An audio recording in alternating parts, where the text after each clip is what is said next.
नमस्कार, हमारे चैनल में आपका स्वागत है। मैं हूं रामचंद्र मौर्य। साथियों, चुनाव की गहमागहमी बहुत तेजी से चल रही है और कल से यानी 7 नवंबर से चुनाव प्रारंभ हो रहे हैं। कल छत्तीसगढ़ के नक्सलवादी क्षेत्रों में चुनाव होंगे और मिजोरम के 40 सीटों पर चुनाव होंगे। चुनाव की शुरुआत हो चुकी है और यह चुनाव 30 नवंबर तक हर जगह संपन्न हो जाएंगे और 3 दिसंबर को इसके परिणाम आएंगे। इंतजार है 3 दिसंबर का। जब परिणाम आएंगे तब समझ में आएगा कि कौन सी पार्टी कितने पानी में है और 5 राज्यों के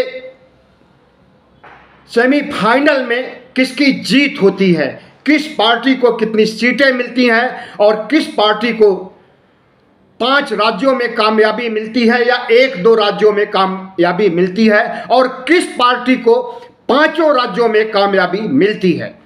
साथियों, उम्मीद है कि कांग्रेस को 5 राज्यों में कामयाबी मिलेगी। मिजोरम, तेलंगाना, मध्य प्रदेश, छत्तीसगढ़, इन 4 राज्यों के लिए तो कांग्रेस गारंटी दे रही है कि इन राज्यों में जीत होने जा रही है। लेकिन राजस्थान के बारे में 50-50 की बात कही जा रही है। जीत हो भी सकती है और हार भी हो सकती है। लेकिन जिस तरह से राजस्थान में चुनावी समीकरण पिछले दिनों बदले हैं और भारतीय जनता पार्टी की वरिष्ठ नेता वसुंधरा राजे को नजरअंदाज करके प्रधानमंत्री नरेंद्र मोदी ने उन्हें वहां का चुनाव का चेहरा, मुख्यमंत्री का चेहरा नहीं बनाया गया।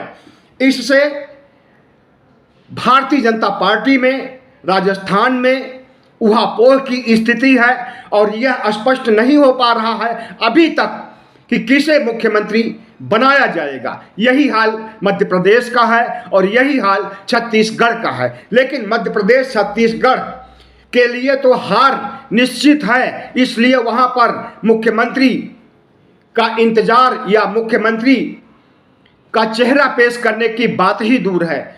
जहां तक बात राजस्थान की है तो यहां के बारे में अभी धुंध ही छाई हुई है।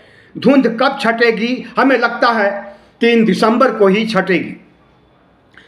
साथियों, 2014 से भारतीय जनता पार्टी केंद्र में राज कर रही है और इस बीच लगभग 21 राज्यों में 2014 से लेकर 19 तक भारतीय जनता पार्टी की सरकार रही है। यानी डबल इंजन की सरकार 21-22 राज्यों में रही है। आज घट करके उसकी संख्या 9-10 तक रह गई है। अब देखना यह है कि जो 5 राज्यों में चुनाव होने जा रहे हैं, यहां पर भारतीय जनता पार्टी को कितनी जीत मिलती है। सर्वेक्षक जो सर्वे कर रहे हैं वो तरह तरह के सर्वे आ रहे हैं। कोई भारतीय जनता पार्टी का पलड़ा भारी कर रहा है राजस्थान में, कोई कांग्रेस का पलड़ा भारी कर रहा है। लेकिन सर्वे पर हम विश्वास नहीं करते हैं। कई बार सर्वे गलत हो जाते हैं, कई बार सर्वे फेल हो जाते हैं और बिल्कुल उलट परिणाम आते हैं। हमें लगता है कि यही राजस्थान में होने जा रहा है और जितने भी सर्वे भारतीय जनता पार्टी को जिता रहे हैं वे सर्वे भी मुंह की खाएंगे। 3 दिसंबर को भारतीय जनता पार्टी तो मुंह की खाएगी ही। साथियों, अब समय बदल गया है। 2014 में प्रधानमंत्री नरेंद्र मोदी जब इस देश के प्रधानमंत्री बनाए गए थे तो उनसे बहुत उम्मीदें की थी इस देश की जनता ने और उन उम्मीदों पर खरे तो नहीं उतरे। लेकिन प्रधानमंत्री नरेंद्र मोदी ने 2019 में जो भावुक अपील की थी पुलवामा कांड की, राष्ट्रवाद की, उस पर उन्हें वोट मिले थे। और दूसरी भावुक अपील यह थी कि इतने दिनों से बिगड़े हुए, 70 सालों से गरीब लाचार देश, बीमारू देश को शुद्ध करने में, सही करने में 1 टर्म और दीजिए। तो 2019 में उनकी भावुक अपील को जनता ने सुन लिया था और उन्हें 5 साल और दे दिया। पूरे 10 साल तक नरेंद्र मोदी ने राज किया है और इस बीच जिस तरह से उनका चाल चरित्र चेहरा उजागर हुआ है, जिस तरह से उन्होंने देश को बेचने का काम किया है, जिस तरह से उन्होंने मौत की तबाही उत्पन्न की है, प्रधानमंत्री नरेंद्र मोदी के 10 सालों में जितने लोग मारे गए हैं, चाहे महामारी से हो, चाहे गृह युद्ध से हो, चाहे मणिपुर और हरियाणा जैसे हादसे में हो, इतनी मौतें 10 साल में कभी नहीं हुई है। अकेले कोविड में 47 लाख से ज़्यादा मौतें हुई थी। इतनी मौतें तो आज़ादी के समय में जब दंगे भड़के थे तब भी नहीं हुई।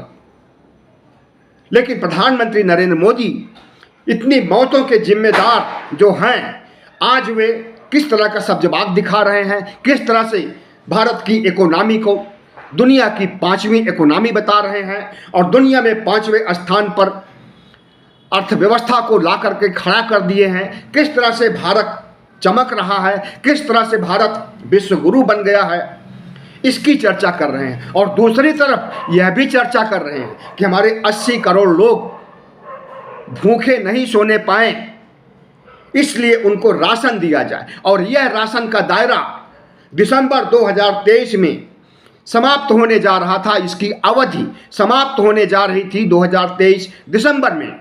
इसे प्रधानमंत्री ने कल 5 नवंबर को एक जनसभा में बढ़ा करके 5 साल और आगे कर दिया, यानी अब 2028 तक फ्री राशन मिलेगा 80 करोड़ लोगों को। तो प्रधानमंत्री नरेंद्र मोदी एक तरफ तो देश को विश्वगुरु कहते हैं, देश को चैंपियन कहते हैं अर्थव्यवस्था के मामले में, और दूसरी तरफ 80 करोड़ लोगों को राशन देने की बात करते हैं, और वो भी पूरे 5 साल तक। तो समीक्षकों का कहना है, लोगों का कहना है, बुद्धिजीवियों का कहना है कि जब प्रधानमंत्री नरेंद्र मोदी खुद राशन देने की बात करते हैं तो इसे लोक कल्याणी काम कहा जाता है, और प्रधानमंत्री के बारे में यह नहीं सोचा जाता है कि यह फ्री रेवड़ी है। लेकिन जब यही काम दूसरी पार्टियां करती हैं, आम आदमी पार्टी हो, कांग्रेस हो, राष्ट्रीय जनता दल हो, जदयू हो, कोई भी पार्टी, ममता की पार्टी हो, जब वो फ्री रेवड़ी देने की बात करती है, जब वो लोक कल्याणकारी काम करती है, तब प्रधानमंत्री नरेंद्र मोदी खुद ही आवाज उठाते हैं उसके खिलाफ। तो यह दोहरा चरित्र क्यों, दोहरा मानदंड क्यों, जब प्रधानमंत्री खुद फ्री रेवड़ी बांट रहे हैं, राशन बांट रहे हैं, और तमाम राज्यों में, अभी छत्तीसगढ़ में मोदी की गारंटी नाम का संकल्प पत्र परसों जारी हुआ था, तो उसमें उन्होंने लोक लुभावन चीज़ों को वैसे ही परोसा है जैसे कि कांग्रेस परोसती आई है हिमाचल, कर्नाटक और तमाम राज्यों में, मध्य प्रदेश, छत्तीसगढ़, राजस्थान में। ठीक उसी तर्ज पर प्रधानमंत्री नरेंद्र मोदी ने भी मोदी की गारंटी नामक संकल्प पत्र पर ये सब चीज़ें दर्ज की हैं। और दूसरी जो खास बात है वो ये है कि अब भगवा गैंग का राज खत्म होने जा रहा है। 2014 से लेकर के और 2024 तक इनका जो कुशासन रहा है, इनका जो जंगल राज रहा है, इनकी जो देश को बेचने की प्रवृत्ति रही है, इनको जो किसानों को भोथरा कर देने, किसानों को कमज़ोर कर देने, किसानों की संपत्ति छीन लेने की प्रवृत्ति रही है, वह भी उजागर हो चुकी है इन पिछले 2 सालों में। इसी तरह से बेरोजगारों के साथ कितना ठगी किया है मोदी सरकार ने, इसे आप अच्छी तरह से जानते हैं। आज किसानों से भी ज़्यादा बेरोजगार आत्महत्या कर रहे हैं, क्योंकि उनके पास रोजगार नहीं है, उनके पास संसाधन नहीं है, उनके पास पैसे नहीं है कि वो कोई छोटा मोटा लघु उद्योग या छोटा मोटा बिजनेस शुरू करके अपना जीवन यापन करें।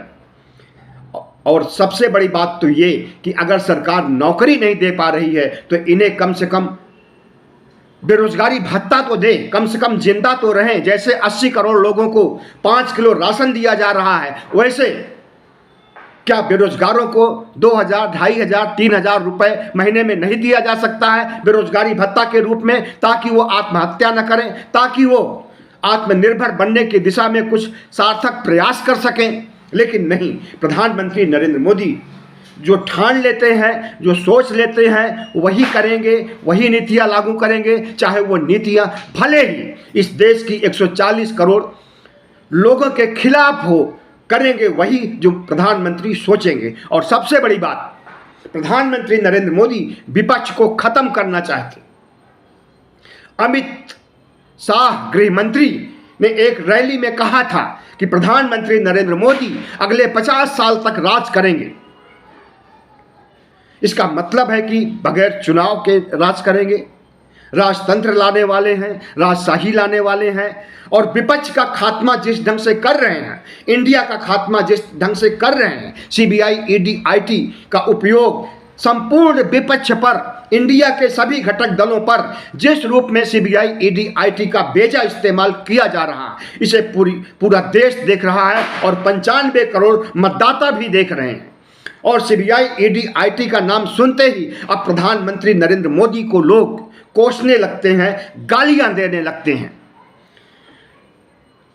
जेपी नड्डा जो कि भारतीय जनता पार्टी के अध्यक्ष हैं, उन्होंने भी विपक्ष को खत्म करने की बात कही थी बिहार में, और मोदी को ही अगले 50 साल तक राजा बनाए रखने की बात कही थी बिहार में। तो अमित शाह, जेपी नड्डा जैसे शीर्ष नेतृत्व के लोग अगर संविधान की धज्जियां उड़ाएं, चुनाव की धज्जियां उड़ाएं, तो इसे क्या कहा जा सकता है? क्या ये संविधान विरोधी बयान नहीं है कि 50 साल तक मोदी जी राज करेंगे? चुनावी व्यवस्था में, भारत के लोकतंत्र में ऐसा कोई प्रावधान नहीं है कि एक ही व्यक्ति 50 साल तक राज करे।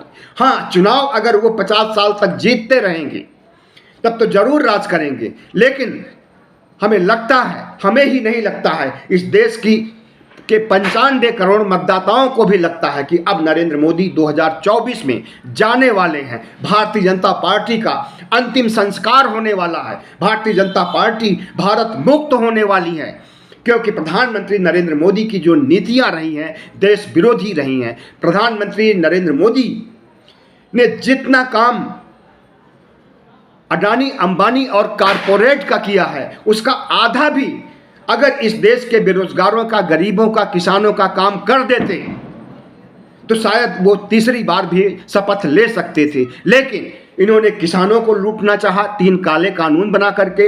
इन्होंने बेरोजगारों को वादा किया कि 2 करोड़ नौकरियां हर साल देंगे और 10 साल में 20 करोड़ नौकरियां देंगे। और इतना भी नहीं हो सका है कि केंद्र सरकार में और राज्य सरकार में जो रिक्तियां खाली हैं, कम से कम उन्हीं पर नियुक्ति कर दिया जाए। लेकिन केंद्र सरकार और राज्य सरकारों में लाखों पद खाली पड़े हुए हैं, जिसे अभी तक भरे नहीं जा रहे हैं। और जब तक भारतीय जनता पार्टी की सरकार रहेगी तब तक भरे भी नहीं जाएंगे।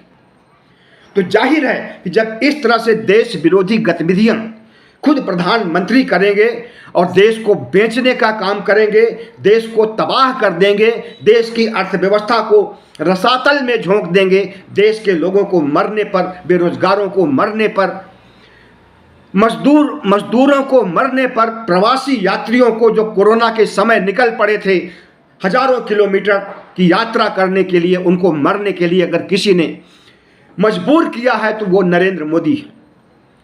तो साथियों, अब समय आ गया है कि जितने भी गलत फैसले, गलत कारनामे प्रधानमंत्री नरेंद्र मोदी द्वारा 10 सालों में किए गए हैं, उसका हिसाब किया जाए और भारतीय जनता पार्टी को उखाड़ फेंका जाए और इंडिया का स्वागत किया जाए। क्योंकि इंडिया में विपक्ष है और विपक्ष में मोदी से ज़्यादा योग्य नेता है।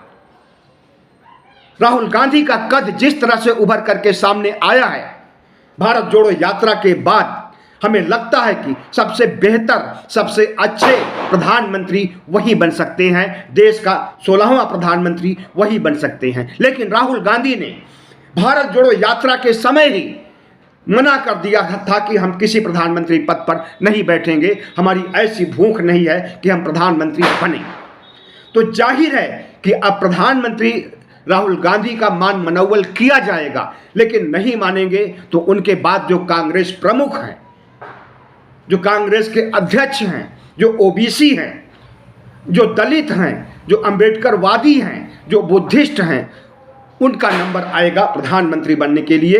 भावी प्रधानमंत्री के रूप में मल्लिकार्जुन खड़गे इस देश के को आगे बढ़ाने के लिए कितना सक्षम होंगे यह तो समय बताएगा। लेकिन अभी जो सबसे ज़्यादा जरूरी काम है वह काम है भारतीय जनता पार्टी और आरएसएस की सत्ता को उखाड़ फेंकना। बहुत बहुत धन्यवाद। हमारे चैनल को सब्सक्राइब कीजिएगा, लाइक कीजिएगा और शेयर कीजिएगा ताकि हमारी आवाज़ 95 करोड़ मतदाताओं तक पहुंच सके। धन्यवाद।